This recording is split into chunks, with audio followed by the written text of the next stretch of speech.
आजकल की लड़कियां पढ़ती नहीं कुछ भी, लिखती चली जाती। और लड़के ना तो लिखते हैं ना पढ़ते हैं, नारे लगाते हैं। और एक्टिंग में 4 बार गोल्ड मेडल पा चुकी। अरे कोई प्रशंसा बहुत कम बात करो। अरे तो इसमें संकोच की क्या बात है? अरे अफसर की पत्नी में ये सारे गुण होने चाहिए, इससे तरक्की में आसानी होती है। उत्तरा जी एक बार मंथन करो पंचवटी प्रसंग का तैयारी से। बड़े ही प्रभावशाली अभिनय की जगह है उसमें, बड़ा ही प्रभाव है। आदेश शिरोधार्य है। वैसे अभिनय का उद्घाटन मैं आपसे ही करवाऊंगी। उद्घाटन उद्घाटन भाषण ये करना पेशा है नेताओं का। लेकिन मैं आऊंगा, देखूंगा, मंचन ही क्यों रिहर्सल भी देखूंगा, बताऊंगा। शुद्ध उच्चारण है आवश्यक, पात्र से तदाकार होना है पहली शर्त। मैंने भी अभिनय किया है बहुत। कलकत्ता में उतर चुका था रंगमंच पर। महिषादल स्टेज पर अपने लिखे नाटक में मुक्त छंद लिखकर था पाठ किया। उन दिनों कलकत्ते में अल्फ्रेड कोरांथियन, मदर आदि पारसी कंपनियों की बड़ी धूम थी। साथ में शिवपूजन सहाय, महादेव सेठ, मुंशी नवजादिक लाल, कभी बांग्ला और कभी पारसी नाटक थे देखते। भैया एक बार हम गए रहे, याद है तुमको?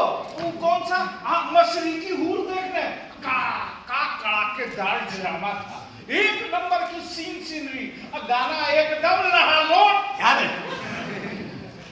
फारसी स्टेज के कुरुचिपूर्ण प्रदर्शन से बड़ा शौक होता है। बंगला के मुकाबले हिंदी में नाट्यशाला करने को स्थापित इच्छा थी बलवती। मैंने मंच के लिए ही कवित्व के चरण को आधार बना वर्णिक मुक्त छंद में पंचवटी प्रसंग की थी तब रचना। और दादा लखनऊ में उषा नाटक की हुई थी तैयारी जोर शोर से। वो केवल तैयारी पर रह गए। नाटक समिति के संयोजक थे कुंवर चंद्रप्रकाश सिंह जी। प्रसाद जी प्रारंभिक गीत लिखने वाले थे। निश्चय किया गया था कि पंत जी उषा बन ही उतरेंगे और अनिरुद्ध का मैं अभिनय करूंगा स्वयं। एक बाणासुर भी मिल गए थे, ठाकुर साहब। भैया तुमने सब कुछ किया, बहुत कुछ किया, बहुत अच्छा किया। तुमने कविता लिखी, नाटक किए, इससे कहानी गढ़े, अखबारबाजी की, निकाला मतवाला अखबार और मचा दी धूम। सब कुछ किया, बहुत अच्छा किया, बहुत अच्छा किया। लेकिन पहलवानी छोड़ दी, ये बहुत बुरा किया यार। अरे कंचन सिकाया को माटी में मिला दिया यार तुमने। गलत बात बोलते हो हजारी दादा, गलत बात बोलते हो। ना ना ना, बिल्कुल गलत। पहलवानी कुश्ती नहीं छोड़ी मैंने कभी भी। जूझते दिन बीते हैं, लड़ते बीते हैं रातें। पूछो इनसे, इन्होंने हमारा रंग देखा है। गामा, जगिस्को, रविंद्रनाथ तीनों को परास्त किया एक साथ। बिल्कुल सच है हजारी दादा, सच है। दंगल में ताल ठोक इन्होंने बड़े बड़े दिग्गजों को चित किया, हिंदी को प्रतिष्ठा दिलाई। तो बिना ढाल लड़ा किए, छेला किए बाण, सीना तान आलोचकों के, अंग अंग बिंध गया। लेकिन तेवर में कभी कोई बल नहीं आया दादा। जब एक साथ शतघात फूल आते थे मुझ पर तुले पूर, मैं देखता रहा खड़ा अबल, वह शक्ति पहरण कौशल तक हो चुका चीत्कारोत्कल, क्रुद्ध युद्ध का रुद्ध कंठल। और बापू ने इंदौर में हिंदी के अखिल भारतीय सम्मेलन में सभापति के रूप में मंच से कह दिया, हिंदी भाषा में रविंद्रनाथ ठाकुर साहब कहाँ रहा कोई कभी। आग लग गई तंग सुनते ही। लखनऊ में भेंट हुई उनसे, 20 मिनट समय मिला।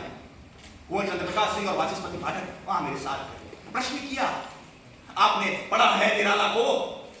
उनसे मनवा लिया कि उन जैसे नेता को हिंदी को पढ़कर ही हिंदी पर कुछ कहना चाहिए। बिना पढ़े तुलना कर देना अशोभन है। और बनारस में नेहरू जी ने कह दिया, हिंदी भाषा में तो अभी भी दरबारी कविताएं हुआ करती है। बताइए, जबकि उस सभा में उपस्थित थे श्रेष्ठ कवि प्रसाद जी, प्रेमचंद जी जैसे चोटी के गल्पकार, स्वनाम धन्य आलोचक आचार्य रामचंद्र शुक्ल जी। सुनकर घूंट लहू का छी छी छी जी खट्टा हो गया। जिस देश के नेता अपनी राष्ट्रभाषा के प्रति ऐसा भाव रखते हो, उसका विनाश तो निश्चित है। एक बार कलकत्ते जा रहा था, रेल में अचानक ही नेहरू जी मिल गए, डिब्बे में ही मिल पड़ा। घंटों तक करके था उन्हें निरुत्तर किया। हिंदी का अपमान मेरा अपमान था, हिंदी पर आघात मुझ पर आघात था, किंतु सब व्यर्थ हुआ, व्यर्थ हुआ, व्यर्थ हुआ। हो गया व्यर्थ जीवन, मैं रण में गया हार। सोचा न कभी अपने भविष्य की रचना में चल रहे सभी। सोचा मैं भी होता यदि राजपुत्र, मैं क्यों न सदा कलंक होता। ये होते जितने विद्याधर मेरे अनुचर, मेरे प्रसाद के लिए विलक्षित उद्धर कर मैं देता था कुछ अधिक, किंतु जितने पेपर सम्मिलित कंठ से गाते मेरी कीर्ति अमर, जीवन चरित्र लिख कर लेख अथवा छापते विशाल चित्र।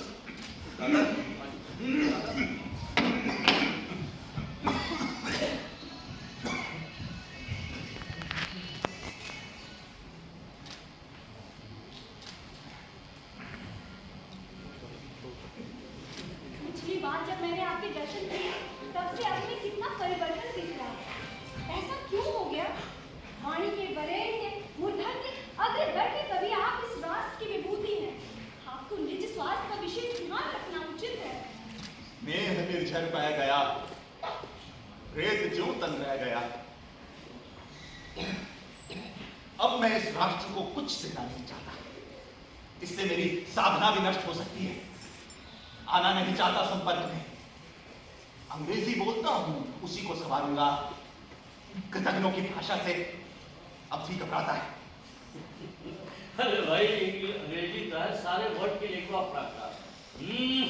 अरे मैं तो कहता हूँ उसका जवाब वो मदर टंग के समान। अब मेरी ही बात है, मैं सपने भी देखता हूँ तो अंग्रेजी में देखता हूँ, हिंदी में है ही क्या बोला। अब हिंदी के इतने ग्रेट पोएट जिनका कंडीशन कितना डिप्लोरेबल है, घर में ना फ्रिज है, ना टीवी है, ना मोटर है, बिजली कनेक्शन भी नहीं ठीक पड़ती, प्रिमिटिव सिस्टम्स है। भारत में केवल कृतज्ञ ही नहीं रहते। आप चले मेरे साथ मेरे घर में दादा जी। मेरे पास सब कुछ है, गाड़ी है, कोठी है, बंगला है, दर्जनों नौकर है, और ये सब आपकी वजह से है। समय पे सहायता तो मैं कहीं से नहीं जाता। चलिए मैं पूरा एक फ्लैट दे दूंगा, जीवन की हर सुख का आगे करूंगा। आप चलिए मेरे साथ। आप क्या बात करते हैं साहब? आप क्या बात करते हैं? मैंने दिया ही है, लिया नहीं। हमारी भी लाखों की संपत्ति है, व्यापार है करोड़ों का विदेशों में। ये शान क्या दिखाते हैं? इस इलाहाबाद में ही 8-10 बंगले तो हमारे हैं। मेरा 10 अरब तो सरकार के पास था। एक दिन जाऊंगा हिसाब करने, जमकर छिड़केगी चिंगारियां, जब होगी तो पहाड़ों में टक्कर। देखिए जरूरतमंद लेखकों की सरकार भी करती है सर। मैं कोशिश करूंगा, आप आवेदन दीजिए। अरे मेरे रिकमेंडेशन की वैल्यू बहुत ज्यादा है। It is all absurd. I have ample income if realized, and I can live on it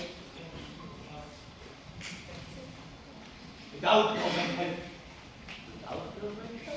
At 1000 टका रामकृष्ण ने बीए होने दिला। बिहारी लाल ने मेरे बीए जवान की करे। सुनिए तो। चुप रहो तुम। अरे तुम तो मुझे कुछ बोलने ही नहीं देती। Dear doctor, I received your letter, but due to restrictions, I did not write to you. These days, I am teaching my friends Shakespeare. Now that I forgot the principal point, I am shooting in the void. Nirala ji सुनिए तो please listen. I am not Nirala, and I am not a Hindi poet. जैसा लोग आपके बारे में कहते हैं कि आप एक अच्छे लेखक, अच्छे कवि हैं, अच्छे गीतकार, फिर भी इतनी तंदुरुस्ती। You say I am wrong? Who are you? Who is anybody to say I am wrong? I am not wrong. तो आप एक काम कीजिए, आप अपने सारे गीतों को फिल्मों में बेचिए, वहाँ अच्छे दाम मिल जाएंगे आपको।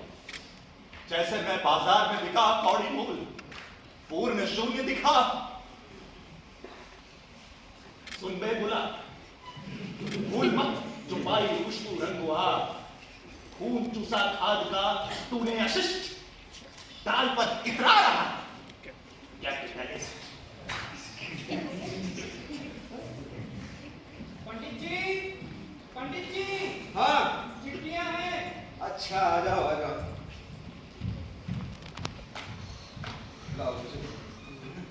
मनी ऑर्डर है, आप ही दस्तखत करके ले लीजिए पंडित जी के। हाँ हाँ लालू। पंडित जी तो दस्तखत करते हैं नहीं, डाकघर वालों की ये पूरी परेशानी है। सच कहूँ तो मैं सिर्फ अपनी जिम्मेदारी पर देता हूँ। हस्ताक्षर करना अब छोड़ दिया है मैंने। मेरे हस्ताक्षरों का मोल लोग अभी नहीं जानते, जानेंगे जानेंगे 250 साल बाद। मनी ऑर्डर आया है लंदन से, दिल्ली से। वो पारिश्रमिक है, जनता का पत्रिका से आया है। पूरे 35 है, गिन लीजिए। तुम सब लोग भ्रम में हो। मेरे सारे मनी ऑर्डर लंदन से आते हैं। अष्टम एडवर्ड मेरे बिजनेस के पार्टनर हैं, वीक्षण आराज हैं। वो 35 सिर्फ 35। लगता है बिजनेस बहुत डल है। अष्टम एडवर्ड को डांटूंगा, ध्यान नहीं देता। एक है रजिस्ट्री भी और ये साधारण डाक। चलता हूँ, प्रणाम। अरे चौबे, हाँ रुको रुको, इधर आओ, इधर आओ। ये बताओ तुम्हारी माता जी कैसी हैं अब? जी अब ठीक है, पहले से थोड़ा चल फिर भी लेती है। अरे वाह, दवा दारू ठीक से चलाते हो? जी हाँ, सब ठीक चल रहा है। दूध और फल में कमी मत करना, कमी हो तो मुझे बोलना। हो यदि जरूरत तो लो, ये पैसे ले जाओ। ना ना, पिछली बार आपने 50 रुपए दिए थे, अब कोई कमी नहीं, सब ठीक चल रहा है। बस आशीर्वाद चाहिए। चलता है। नमो नमः, नमो नमः। अपनी माता जी का ध्यान रखना, दवाइयाँ उन्हें समय पर देते रहना, और कोई भी जरूरत हो मुझे बताना। हाँ?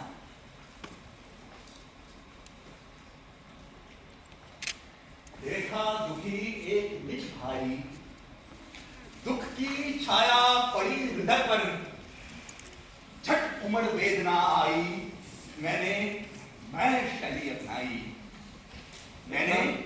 मैं शैली अपनाई। एक काम करो, देर हो रही है, चलो चला जाए। अभी पार्टी में निमंत्रण नहीं दिया है मैंने उन्हें। तो वही बात रहेगी जिसके लिए हम लोग यहाँ पे आए थे। मुझे जरा ठीक होने दो ना।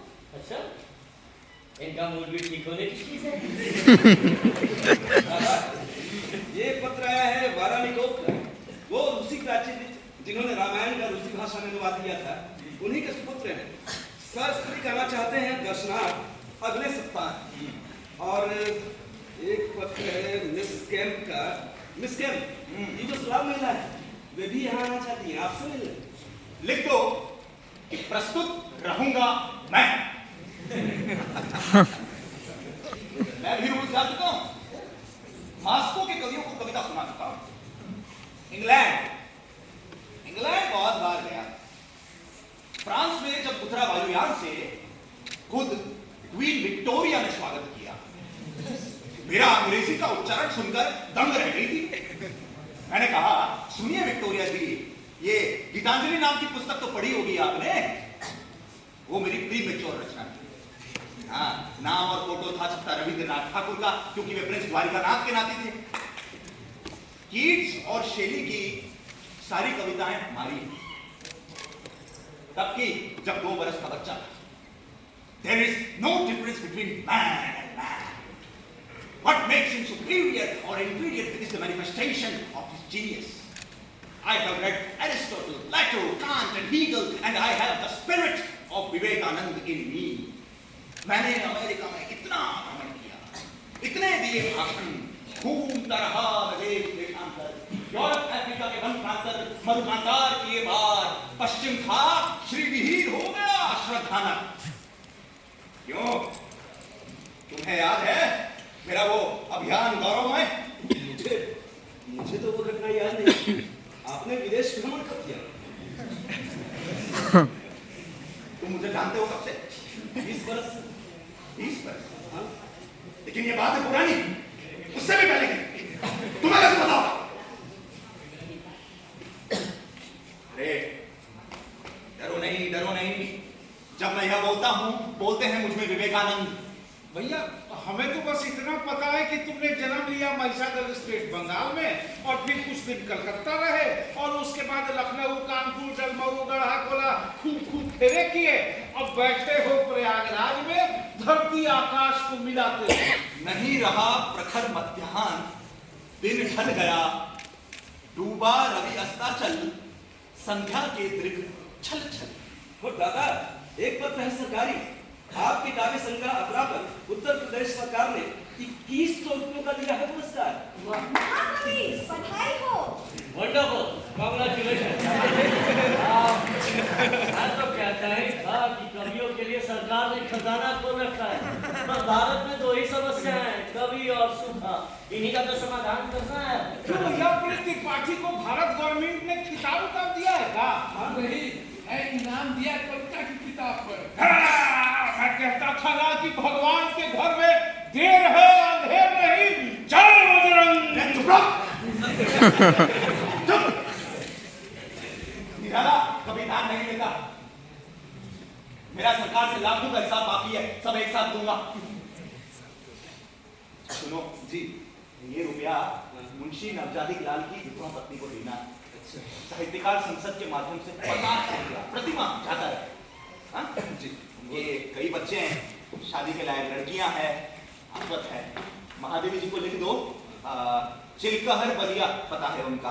जी मुंशी नवजादी लाल तुम्हारे सहयोगी थे ना वो मतवाला अखबार में? वाह मेरे दोस्त वाह, तूने बहुत अच्छा किया। तूने दोस्ती का हक अदा किया, बहुत अच्छा किया मेरे दोस्त, बहुत अच्छा किया, बहुत ही अच्छा किया, बहुत। बेटा, एक पैसा दे दो, नाम तुम्हें रोजी रोजगार में तरक्की दे। दादा ये तो रोज चली आती है। क्या करूं, पेट बड़ा पापी है और कोई देता नहीं। बहुत बीमार हूँ, गठिया है, चला भी नहीं जाता। कहती है गठिया है, चला भी नहीं जाता। अब बीच में कमरे तक धंसी चली आ रही है। आगे बढ़ो। हाँ देखो भिखमंगे नजर आते हैं। हाँ तो दब कर रखा है। कोई नहीं पूछता, सब धुतकारते हैं। हिंदी में मांगती हो, उसी का ये फल है।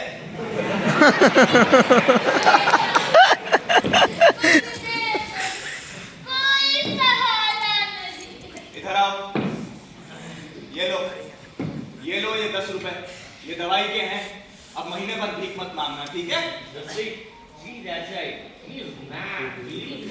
बेटा, ये तो दवा के हुए। भीख नहीं मांगो तो खाओगे क्या? ये बुढ़िया है बहुत सारा। अच्छा, ठीक है, ये ले, ये और ले। अब तो खुश? जुग जुग जियो बेटा, साधु के भेष में राजा हो राजा।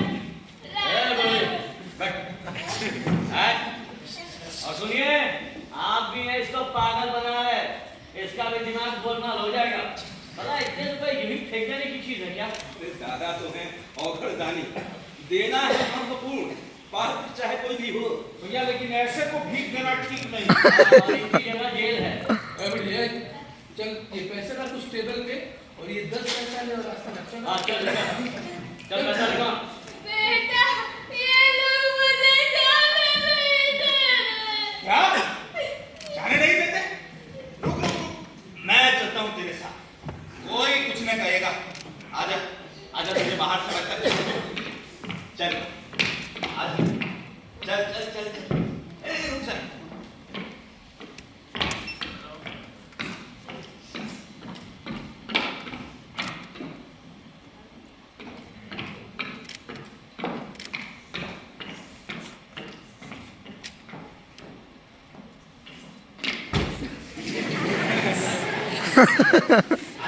जुग जुग जियो बेटा, जुग जुग जियो, ध्यान से जुग देखिए। जियो बेटा। खाना खाएगी? हाँ। भाई पर्सनालिटी तो सब कुछ जोरदार और ग्रेटनेस में भी शक नहीं।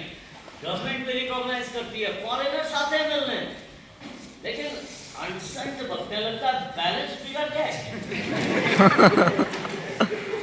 आप जिस समाज और वर्ग के प्रतिनिधि हैं ना, हाँ, वही उत्तरदायी है महाकवि की इस वर्तमान स्थिति। आप लोग उन्हें इनाम दे सकते हैं, दान दे सकते हैं, लेकिन कभी भी उनकी पुस्तकें खरीद कर नहीं पढ़ सकते। वे अपनी मेहनत का मूल्य चाहते हैं, दया भाव नहीं। जैसी उपेक्षा की यातना उन्होंने है सही, ये वही है कि टूटे नहीं, अब भी लगातार लिखा करते हैं। अब भी आज तुम्हें उनकी सरोज स्मृति सुनाऊंगी। तब तुम शायद उन्हें समझोगे। मुझको संदेह है। आप एक बार मुझे बता दीजिए आप क्या यूं तो उन्होंने कहा कि हम पूरक हैं एक-दूसरे के। Then why is he repeating the same thing? गुड़िया थी भूखी, उसे खाना दिलवाया हलवाई की दुकान से। उसे खाते देख मुझे याद आई भूख। अरे भोजन नहीं यार, चलिए चलिए आप सब लोग खाना खा लीजिए, आइए। सुबह से शाम हो गई, आप अभी तक ऐसे ही हैं। अरे हजारी दादा लाए थे मिठाइयाँ कलकत्ता से, रसगुल्ले बाग बाजार के। आज सुबह हांडी साफ कर डाली हम दोनों ने। भैया मुझे तो अभी भी भूख नहीं, तुम चाहो तो और खा लो। नहीं बस आप मैं खाना खा के आया। आप लोग हम तो लंच लेकर ही चले थे, बस इजाजत लेंगे। देखो तो कौन है। अरे आता हूँ भाई, अरे आता हूँ। एक काम करो, जो कह रहे हैं जल्दी करो और चलो। जी आज्ञा है तो सेवा में निवेदन करूं। हाँ तो ना, जी ऐसा है कि मैंने कुछ लोगों को कौन है? वो वही रेडियो वाले, फिल्म डिवीजन वाले 8-10 आदमी हैं। उन्हें अंदर मत आने देना। उनसे कह दो कि निराला यहाँ नहीं रहते, या उनसे कह दो कि वे जिस निराला को खोजते हैं बहुत पहले मर गया। हाँ दादा, मैंने कह दिया है कि आप अभी व्यस्त हैं। ये सब सरकारी जासूस हैं, विरासत लेना चाहते हैं विरासत। कितने परिश्रम से मैंने था उड़ाया है, लेकिन उधर देखो ये काले काले से घिनौने डैनों वाले कित पुनः मंडराने लगे। गंगा की उज्जवल रेत चितकबरी हो गई, पतित पावनी भी बनी पतिता सूख गई। कितनी परवशता है, कितनी कातरता है, कितना तनाव है। इसी से बैरागी बना फिर भी पीछे नहीं छोड़ते। गंगा की रेती पर तो भीषण मगरमच्छ दारुण उत्पात किया करते हैं। निर्मल नरसंहार निरीह हस्तानार्थियों का